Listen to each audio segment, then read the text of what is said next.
tradition and a name. Macedonia has them all.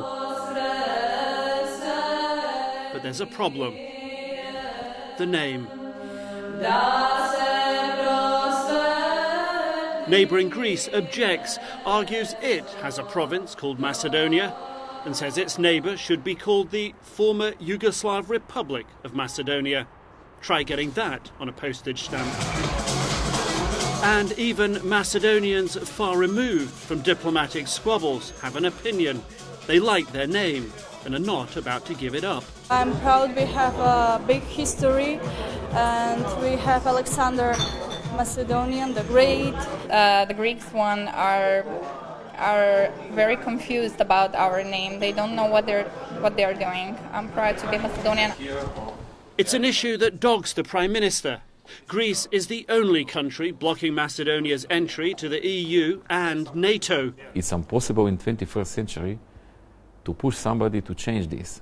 So on such way, even if you have a power to block him in NATO or to block in European Union. The Prime Minister of Greece and me, we have from time to time meetings. So are they cordial meetings? Are they friendly?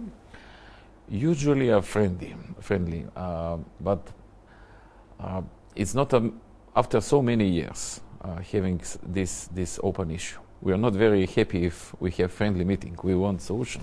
You know, we have museums in many different towns, and we decided. Like most Macedonians, the Prime Minister is proud to show off his country's history. A history, he says, that cannot be rewritten. Their request is that the name to be changed and identity to be changed. Actually, obviously, the identity is bigger and more serious problem. And in Macedonia, identity is sometimes an explosive issue. 1/4 of the citizens are ethnic Albanians. 9 years ago, they fought a brief guerrilla war against the government. It was a short-lived conflict. Intense international pressure led to a peace deal enshrining minority rights. But almost 10 years later, international observers say it has left the two communities on parallel tracks rather than bringing them closer together. In this mountain village, everyone is ethnic Albanian. Inside the cafes, posters not of footballers, but ethnic Albanian fighters.